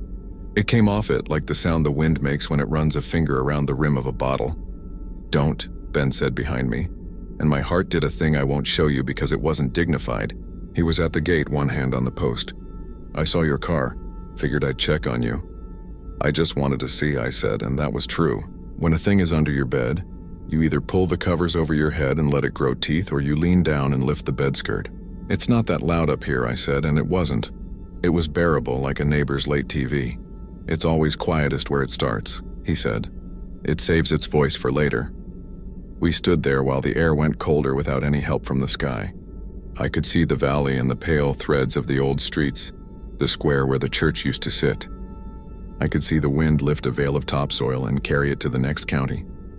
The hymn slid through me like a small hand. It didn't feel angry. It felt lonely, which is worse. On the way down, he said, "You can move apartments. You can leave town. People try. They take the song with them like a suitcase. The only thing that changes is how far they have to drive to get back here." "I could put her on the radio," I said, surprising myself. "Give her an audience. Isn't that what she wants?" "Don't you do that," he said, and his voice didn't have any law in it. It was just a man asking another man for one favor. Don't give it more ears than it can find by itself. It's hard to explain how weeks pass when you're sleeping in 5-minute slices. I lived on diner eggs and bottled water. I put towels under my doors. I let the TV mutter in the bathroom. The melody grew like a vine. It learned the shape of my rooms. If I stayed in the bedroom, it poured itself down the hall and sweetened in the doorway, like it had seen me in a dream and liked what it found. When I went to work, the booth took on that cold again, and the red on air sign wore a halo. I thought I saw a figure once in the hallway glass, a girl where the dark meets the dark, but that could have been me blinking. I went to see Ruth Penner at the Historical Society because that's what people do when they want to convince themselves they're rational. Ruth keeps one light on in her office, and the town records smell like pencil shavings and old soap. She has a bird voice and eyes that miss nothing.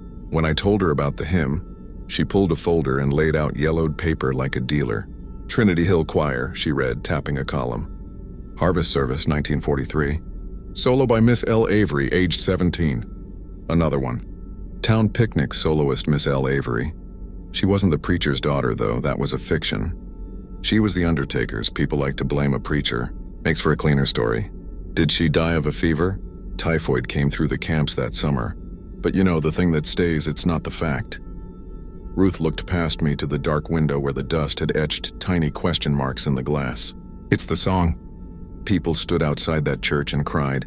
Not because they knew her, but because they thought she knew them. "Do you hear it?" I asked. She smiled without any humor. "I don't go out there," she said. "I heard it once when my husband was sick, and that was enough. I didn't put it on the radio. I want you to know that." I thought about it when I was so tired the console seemed to drift like a boat. I thought about it when my phone lit with 359 calls at once, and each one was a voice telling me they couldn't sleep, that they could almost make out the words, that if I just turned it up they could finally hear it right. It's hard to be the one who says no when the town is asking for something lovely, but you don't feed a stray that knows where your door is. You don't set out a saucer and pretend you can stop at one. The hymn became a weather system in my apartment. It had its fronts and its calms. It throbbed in the walls at dawn. It softened around noon. It flared like heat lightning at night. One morning I found dirt under my nails and didn't remember why. I started keeping my hands in my pockets like a guilty kid. The next, there was dust on the sheets that didn't come from anything I owned. That afternoon at the station, I found a small pebble on the console, round as a tear. I can't do this, I told Connie. She tilted her head like a dog at a whistle. It's just a job, she said. Take a week. A week sounded like a joke you tell someone at a funeral. The song didn't care about relief. It wanted schedule. It wanted ritual. It wanted me at midnight, walking up that hill with the wind leaning against my back like a big tired animal. On the last night I tried to fight it. I drove to the far side of the county and slept in my car with a ball cap over my eyes. The hymn came through the glass, not loud but insistent. When I woke, the cap brim was damp and there were 2 dead moths stuck to my sleeve like black commas. The dashboard clock said 2:17. Trinity Hill at that hour is a mouth and the wind is breath. The gate chain rattled when I touched it. A small metal clatter like a laugh. Ben was waiting at the top. He didn't say how he knew. Maybe he just did the math on how long a person can hold out. He stood with his hands in his pockets, his hat low, his cruiser at the bottom like a toy. You think she wants you, he said. I think she wants a room full of people, I said, and my voice shook. And a place to stand. She had both. He moved to block the last few steps. So do you, I listened. I really did. The hymn opened in me like a door. It had verses I'd never heard. It had a little sway that made you want to close your eyes and nod. Like the tide when you're a kid and it's carrying you where you want to go anyway. I could smell river rock, though there isn't any river. I could taste iron. I could feel the grit of old wood in my teeth like a pew under the tongue. Ben put a hand on my shoulder. It felt like a piece of wood laid across something that wants to creep open. Go home, he said. I went. I sat in my apartment with the lights on and the AC whining. I put every record I owned on the floor like a charm circle. I read aloud from the telephone book until my throat hurt. At 3:30, the melody filled every space, and I knew if I stayed, I'd crawl under the bed and keep going until I came out of the earth on the other side. I left a note for Connie in the studio, just a yellow sticky with the board setting scribbled on it, the way you do when you're trying to make yourself believe you're coming back. And I took the road. The dust lifted in sheets from the fields and running lights flickered like fireflies. When I cut the engine at the gate, the hymn paused. A polite breath taken between verses as though it wanted to watch me come. The hill is steep if you think about it. If you don't, your feet find the way. The little divots where 100 boots have gone. The top grave was open and that should have shocked me, but it looked like a bed someone turned down. The hymn reached its hands to my temples and held them like a mother checks a fever. I thought about all the people I had kept company with, the nights I'd filled with other people's songs. I thought about the caller on my first shift, the one who had no name humming the opening bars like she knew where I'd end up if she just waited. I thought about Ruth's papers and Ben's soft please don't. I thought about Miss L. Avery who sang and sang while people stood outside and let her die. I'm here, I said, though I wasn't sure who I meant it for. I lay down. The dirt was cool and it smelled like a basement from a childhood home you only remember when you're sick. The hymn came from everywhere and nowhere. It was above me and inside me and under me, and it turned and turned like a key. I fit perfectly into the hollow. That's the part nobody tells you. You think the grave is a bite taken out of the world, but it's a mold of your shape waiting to be poured. A light moved on the hill, and for a second I thought someone had brought a lantern, like in the old stories, like a preacher guiding travelers. But it was only the trooper's flashlight sweeping the stones. Ben's voice came, and then another, and hands under my arms. The hymn flared, rose, then thinned like smoke. I felt the night slide off my skin in one piece. I woke with dirt under my nails and the taste of rust. The station let me go softly like a door on a quiet hinge. The apartment has new tenants now. I sleep at my sister's an hour away, and in the long dark the central air sighs and the refrigerator ticks, and I pretend the quiet is whole. The hymn is gone mostly. Sometimes I hear the first two notes when a train leans on its horn, or when the wind gets inside the attic and sings at the nails. I don't drive County 7. I don't keep late coffee. But last week I was in the grocery store, standing in line with a loaf of bread and some fruit I probably won't eat, and the woman ahead of me started humming under her breath. 2 notes, then 3. The cashier said, "That's pretty," and the woman smiled a little, apologetic. "Just something I heard on the radio," she said. I didn't turn to look at her, and I didn't move. I felt the air in the freezer aisle go thin, like someone had just opened a door at the top of the hill. I paid and I left, and as I walked to my truck, I realized the melody lives in people the way a seed lives in a sleeve, riding along until it finds the pocket of dirt meant for it. Maybe that's the trick. Maybe Miss Avery isn't a ghost so much as a habit the town can't break, a ritual we carry in our teeth. Some nights when the wind shifts, I put my ear to the window and swear I can hear clapping from far away. Soft, polite. The kind you give a girl on a stage you built out of the only wood you had. I tell myself it's nothing. I tell myself if I don't listen, I'll be fine. But sometimes I catch myself breathing in to sing along, and I have to bite the inside of my cheek to keep from giving her my voice. If you live here long enough, you learn that some things don't stop when you close your mouth.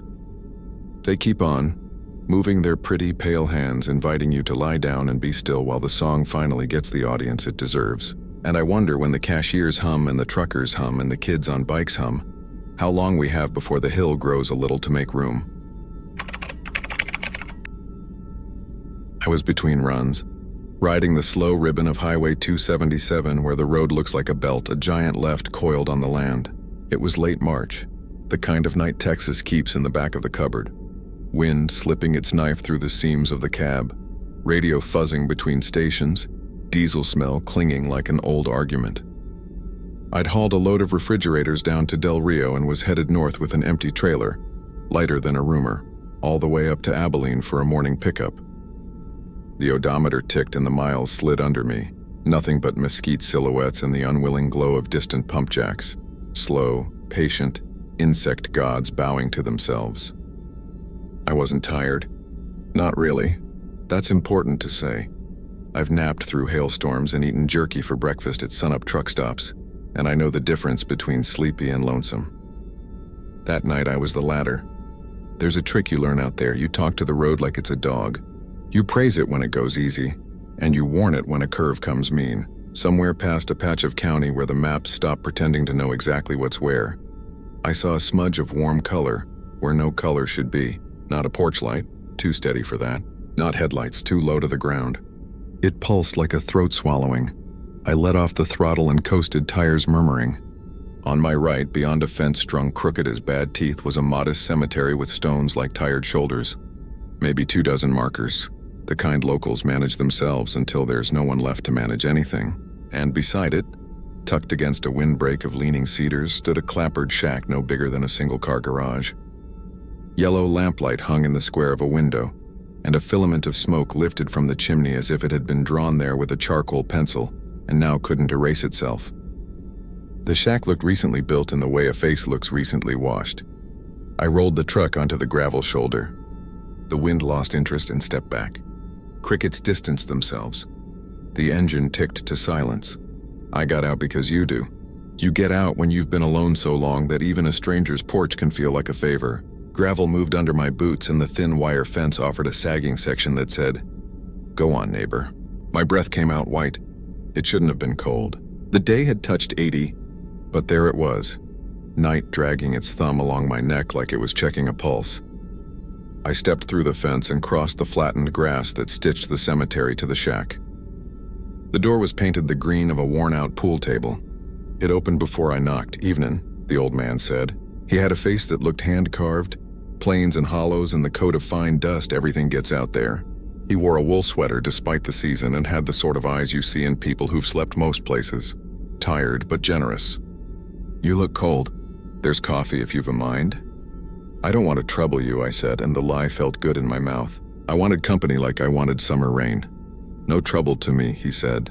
"I keep the kettle for company." Inside, the lamp breathed on a table scarred with shapes that once had names. Plier marks, tobacco burns, the ring of a jar. A cot lay against the far wall, covered in a blanket whose colors had had a long conversation with the sun and lost. The stove was cast iron and content with itself. The coffee was burnt to the sweet edge of tar, which is to say it was exactly right for midnight. "You work the road?"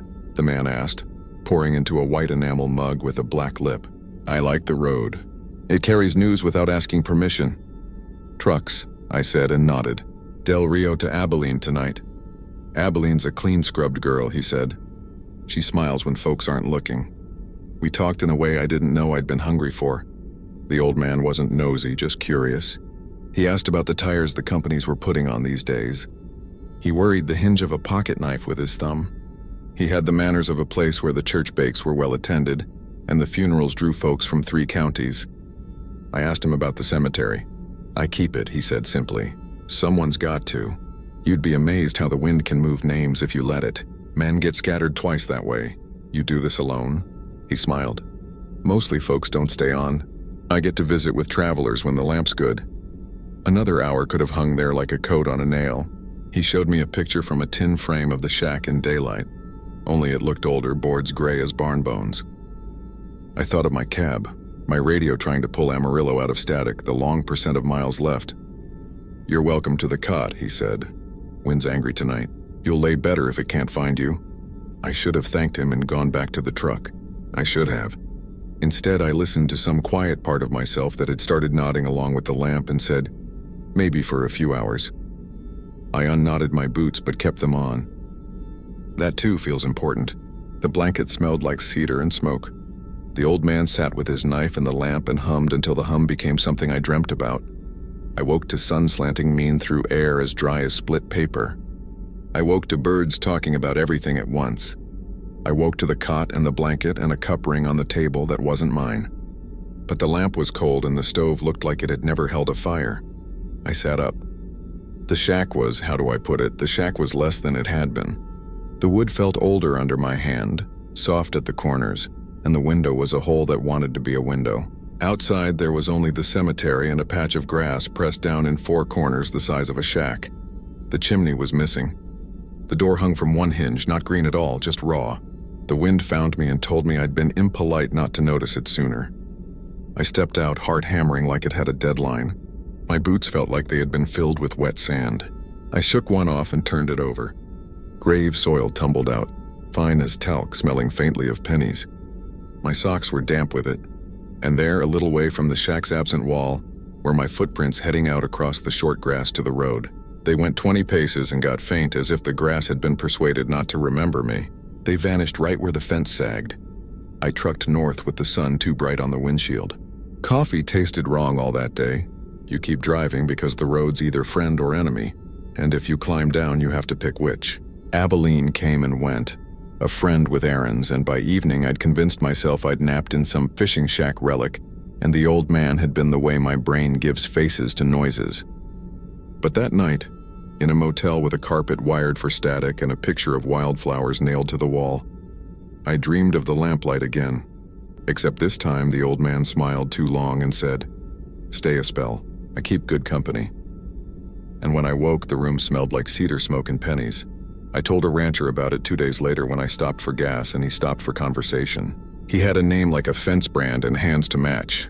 I gave him the rough shape of it, leaving out how much I'd liked the old man's voice, and asked who kept the cemetery. "No one," he said, and ran a thumb along the brim of his hat like he was checking the horizon line. "Ain't kept in 50 years. Last fellow who did is down at the edge of it, under that mesquite that grows leftward. Good man, lone. Froze in his shack that winter folk remember for how it didn't stop." "There's a shack," I said. He shook his head. "Not since that winter. Sometimes folks say they see something at night. A light. Smoke. That's the wind telling stories because it gets bored of chewing the same grass." He looked at my boots without meaning to, and then did it meaning to. "You get dirt in your shoes afterward? Gray stuff that won't brush out? What makes you say that?" "You wouldn't be the first."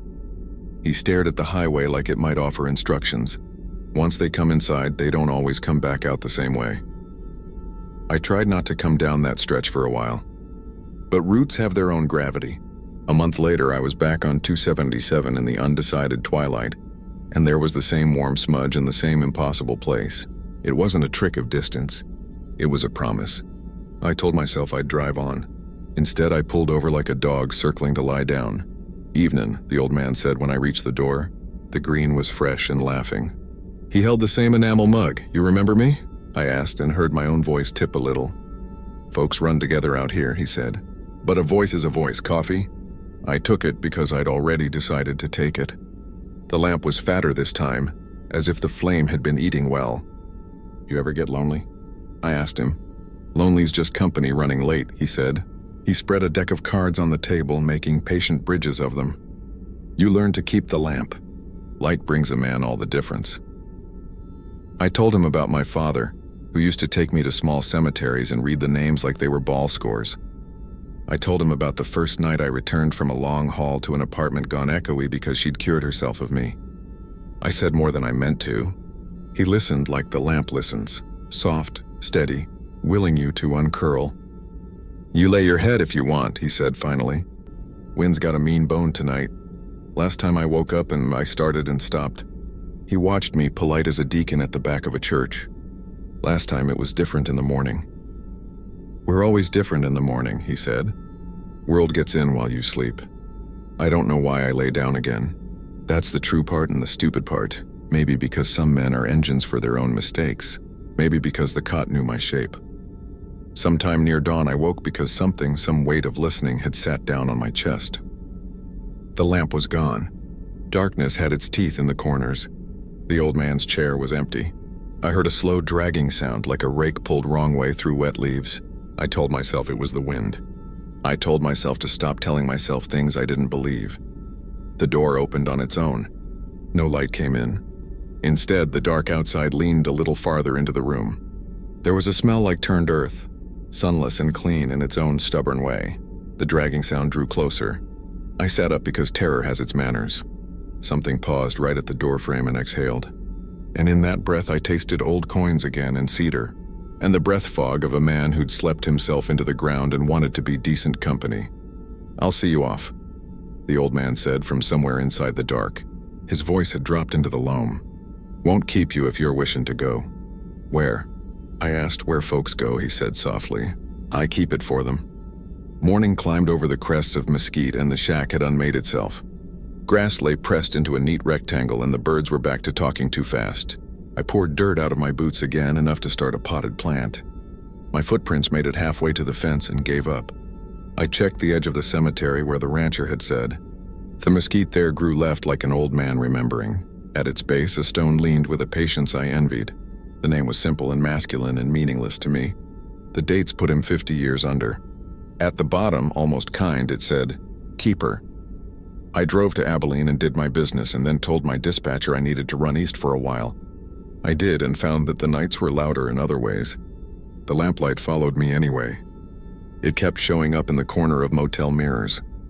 It slept in the fold where the curtain didn't quite close. It hummed in the cigarette burn of the bedside table. I wasn't sleeping right because I was dreaming of being kept, which is like being loved if you don't look too hard at it. On the third week away, I met a woman at a Waffle House who laughed with her whole face. She said, "You look like you're watching your own house from across the street." I told her about the coffee and the shack and the summer winter. She said, "You didn't go back, did you?" And I lied like a child caught with sugar on his lip. On the way to the restroom, I glanced down at my boots. My footprints in that place, on that cheap tile, came to the edge of the gray mat and stopped.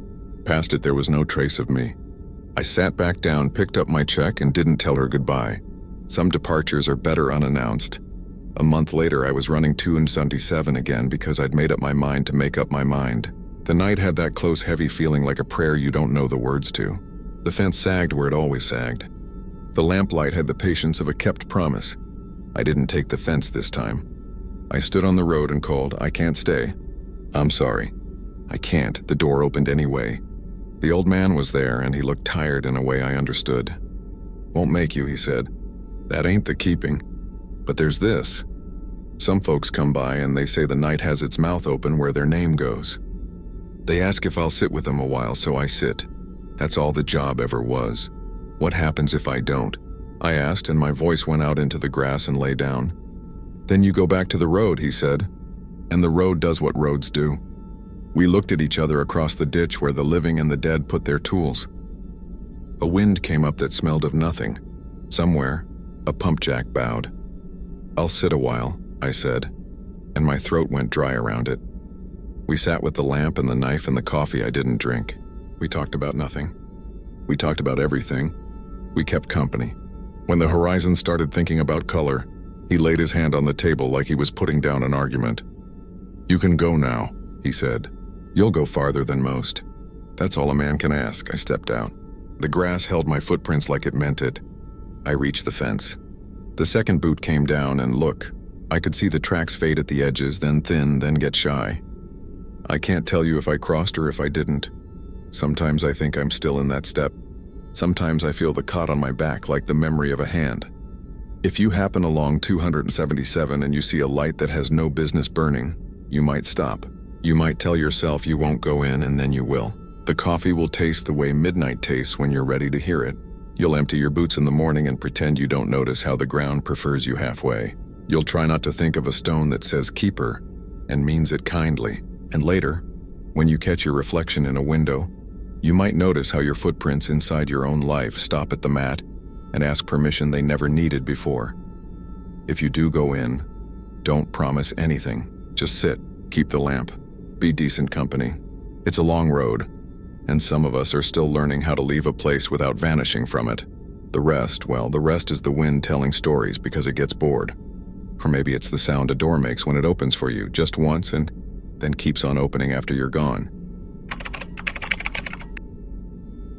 I used to deliver propane around Tom Green County, the kind of job where you get to know every washboard road and which dogs bluff and which ones mean it. Most days were practical. Check the gauge, drag the hose, scribble the ticket. The radio spit out talk about rain that never came and box scores nobody remembered by the next morning. It was the kind of life that leaves you pleasantly tired by dusk and smelling like dust and metal. If I told you that what happened began on an ordinary Thursday, you might roll your eyes, but that's how it works here. Jameson's Grocery marked down peaches. The feed store was running a special on salt blocks, and I took a route south of San Angelo where the mesquite cuts the sky into small, mean pieces. There's a cemetery on the way back, just a scatter of stones behind a leaning fence with a padlock that was once new. Cattle graze right up to the marble, noses whiskering the bouquets when folks bother to bring them. The ground is cracked and sun-buckled. On hot days, the air hums with insects that seem older than the state. I'd passed that cemetery 100 times and never gone in. On that Thursday, I pulled over because the tank in the truck rattled like a pocket full of change, and I wanted to check a strap before it sheared through. The heat was doing that shimmering trick, turning the stones into ships on the horizon. I noticed the blank marker then. If you've been around cemeteries, you know the usual. Names chiseled clean as a schoolteacher's script, dates like arithmetic problems, a handful of Bible verses. But this one was a slab of granite the color of a storm belly. No name, no years. Just an old stain where rain pooled and an edge worn soft by wind. It stood dead center like a tooth in an otherwise done mouth. The fence gate was wired shut, but the bottom rung had rotted. I could have ducked it if I wanted. I didn't. Instead, I stood there with my phone up, took a picture because that's what we do now. Collect proof we were somewhere, even if it was only for 5 minutes by the roadside. The strap checked out. The truck behaved. I climbed in and aimed for town, thinking about supper and whether my sister had finally talked Mama into seeing a real doctor for her knees. That night I sat on the couch with a cold beer and flipped through my photos. There was a coyote I'd seen loping along a fence line, a neat row of tanks at the Rios place, and the cemetery shot. The blank marker stood there like a thumbprint on glass. I zoomed in, checking the stone's surface. That's when my stomach did a slow turn. I wasn't in the shot. Now that sounds silly. The picture wasn't a selfie. It was the marker more or less straight on. But there's a telltale shape when you shoot into the late sun. Your own shadow stretching toward the thing you've decided to fix in a frame. I'd been facing west. Anyone could have drawn the geometry. Sun behind me, shadow in front.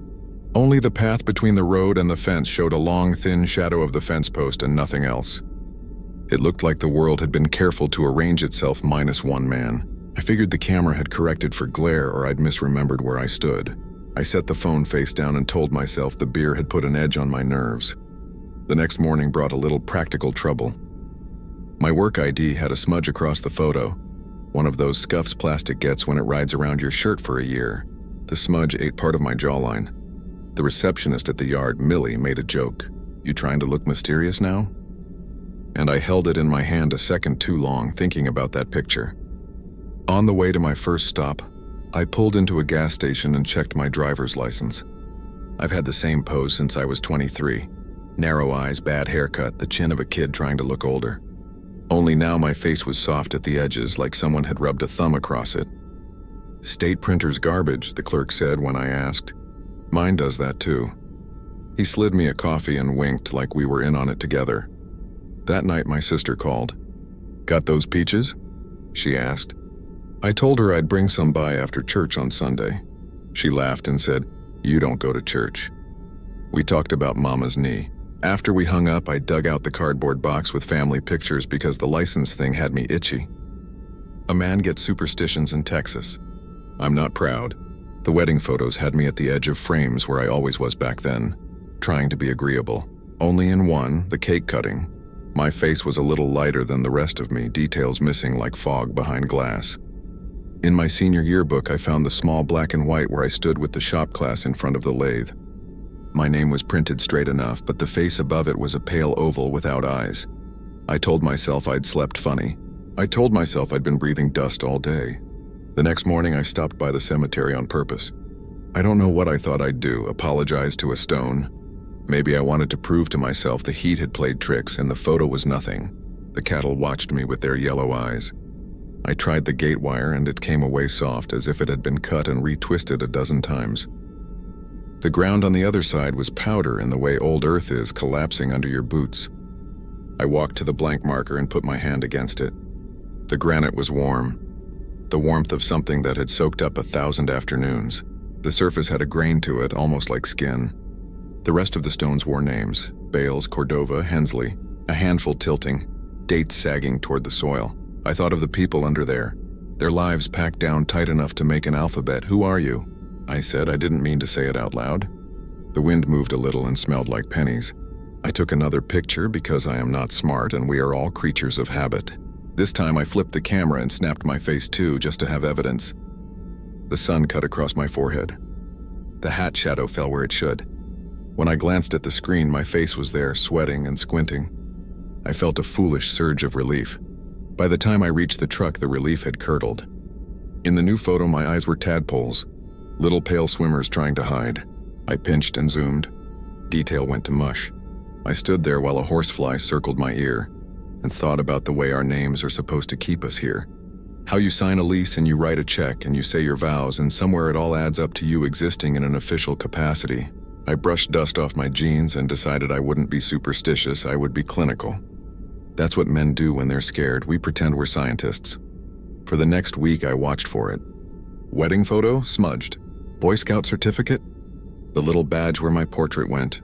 Empty. In the mirror, I looked fine. Which is to say, like a man sliding into his 40s with a face that sun and fatigue have made practical. But anything that held a version of me flattened and blurred, as if the world had misfiled me, and the system was slowly correcting the error. The first time it affected someone else was at the bank. "Account number?" the teller asked. I gave it. She smiled, that professional smile. "And your ID?" I slid the license across. She squinted. "I'm sorry, sir, but this looks damaged." I explained about the printer. She excused herself to check with her manager. I stood there listening to the pen chains tick against the counter. When she returned, she said, "Could you verify your address? I'm not finding you." She put hands on a keyboard and frowned gently, the way people do when they're trying not to embarrass you. I wrote my address on a scrap of paper in big block letters. She typed, shook her head and said, "Are you sure it's with us?" That's when the panic edged in. Not like a wave, but like a spill under a door. I left, sat in the truck, and tried to call my sister. The phone rang and rang, then stopped.